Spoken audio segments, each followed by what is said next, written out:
সাইফ, ঐশী, ওরা যে দুজন অভিনয় করেছে খুব চমৎকার অভিনয় করেছে এবং আমি চাই যে মানে সাফল্য এই ছবিটার মাধ্যমে ধরা দেখ। ইনশাল্লাহ আমরা আরো নতুন কিছু নিয়ে সামনে আসব। আসসালামু আলাইকুম।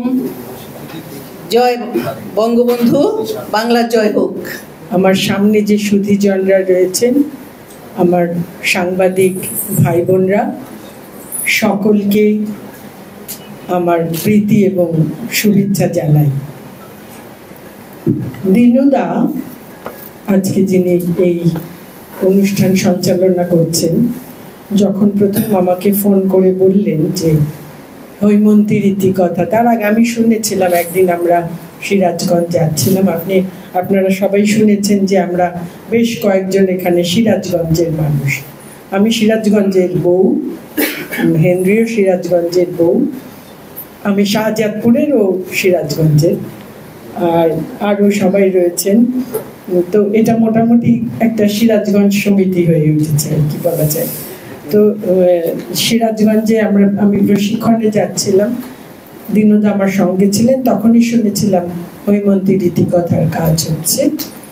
তো এরপরে উনি যখন আমাকে ফোন করে বললেন যে আমরা এটার একটা প্রেস কনফারেন্স করব, তোমাকে আসতে হবে, তো আমি একটু অবাক হয়েছিলাম যে আমি তো ছবির মানুষ নই, মানে ফিল্মের লোক নই, তা হঠাৎ আমাকে কেন।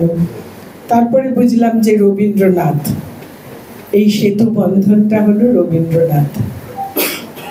রবীন্দ্রনাথ এমনই মানুষ যিনি মানুষে মানুষে সেতু বন্ধন করেন, মানুষকে এক জায়গায় মিলতে সাহায্য করেন, যে কোনো জায়গাকে একটি মিলন মেলা তৈরি করে দিতে পারেন রবীন্দ্রনাথ।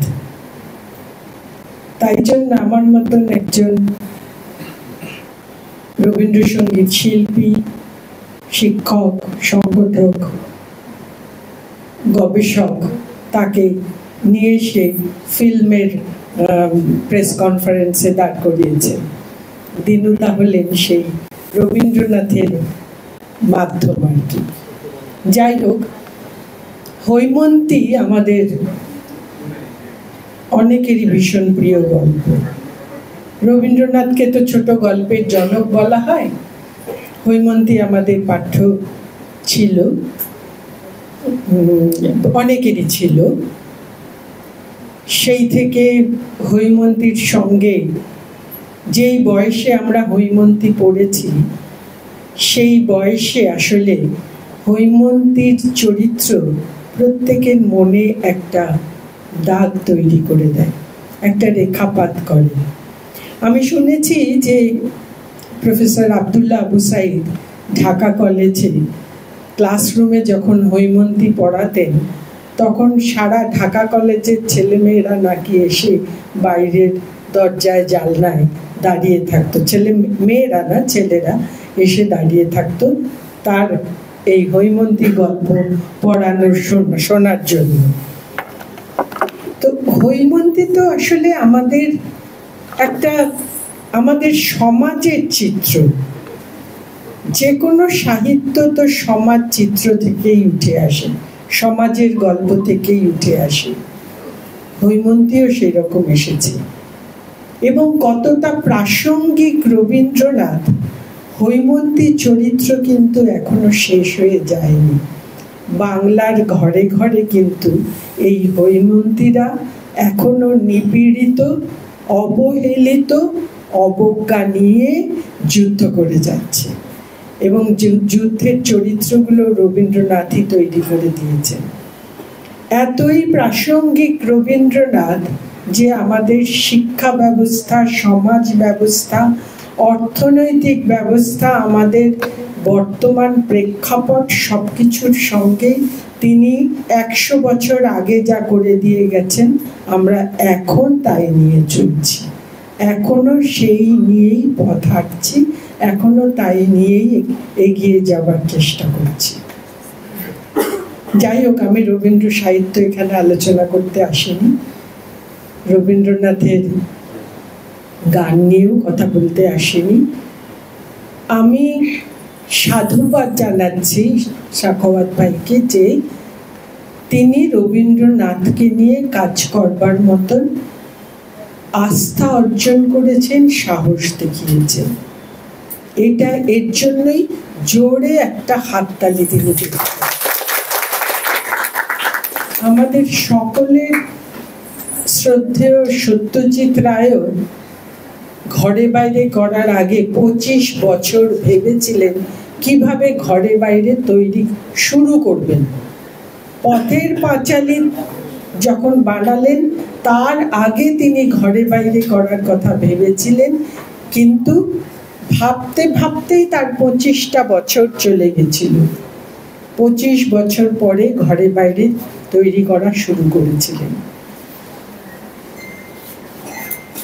একটু আগে শুনলাম হরিজনের কথা। হরিজনের যে কাহিনী নিম্ন শ্রেণীর সম্প্রদায়কে নিয়ে, সেও তো রবীন্দ্রনাথের হাত ধরেই এসেছে। রবীন্দ্রনাথ আরো 100 বছর আগে রথের রশি, অচলায়তন, মুক্তধারা তৈরি করে দিয়েছিলেন। বর্তমান প্রেক্ষাপটে তা হরিজন হয়ে উঠেছে। রথের রশি, যেই ব্রাহ্মণরা রথের রশি টানত, সেই ব্রাহ্মণদের টানা রথের রশি কিন্তু রথ টানেনি। হরিজনরা এসে রথের রশি টেনেছিল বলেই রথ চলেছিল। তো 90 বছর আগে রবীন্দ্রনাথ সেই কথা বলে দিয়ে গেছেন, এই সাম্যের কথা, এই বৈষম্য দূর করার কথা, এই মানবতার কথা। রবীন্দ্রনাথের কবিতা কিন্তু আমাদের কাছে কিছু ছন্দবদ্ধ লাইন নয়। রবীন্দ্রনাথের গান আমাদের কাছে কিছু বিশেষ সঙ্গীত নয়।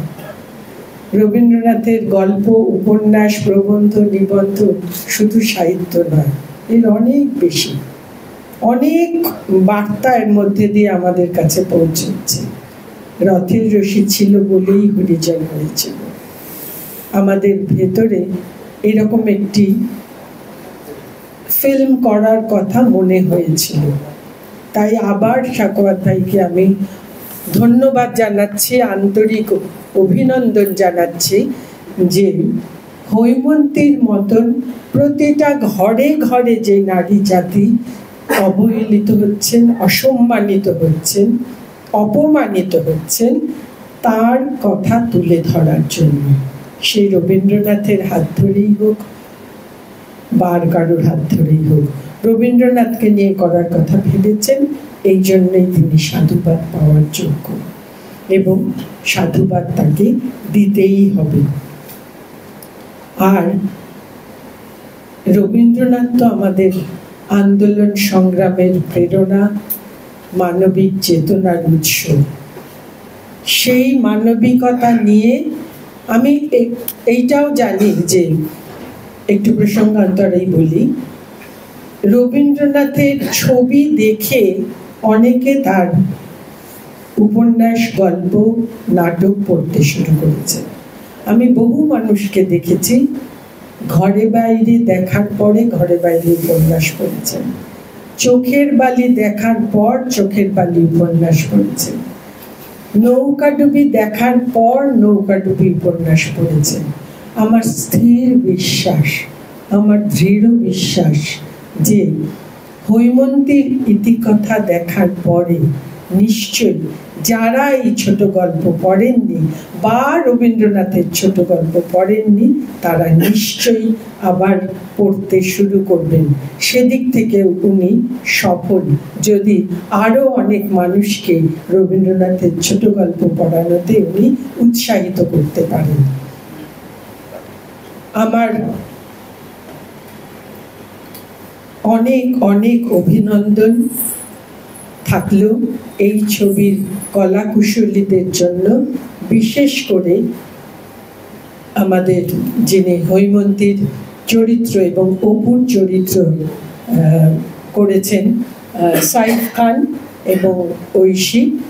আমার আন্তরিক শুভেচ্ছা, অভিনন্দন থাকলো এবং আপনাদের কাছে, আমার সাংবাদিক ভাই বোনদের কাছে বিশেষ অনুরোধ জানাই যে আপনাদের মাধ্যমে যেন এই কথাটি প্রচারিত হয় যে প্রত্যেকে যেন হলে গিয়ে এই ছবিটি দেখেন।